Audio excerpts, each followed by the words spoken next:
رياض محرز يضيع ركلة جزاء أمام الحارس قندوز ويخرج تحت صافرات استهجان أنصار الأهلي السعودي.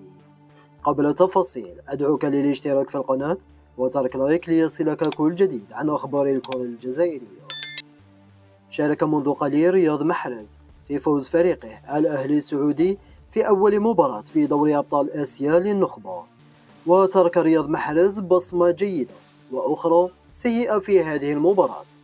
الجيدة كان صاحب أسيست هدف فرانكيسي في الدقيقة 2، وسيئة تضييعه لركلة جزاء في الدقيقة 57. ممكن نقول قندوز تعملق في التصدي لها.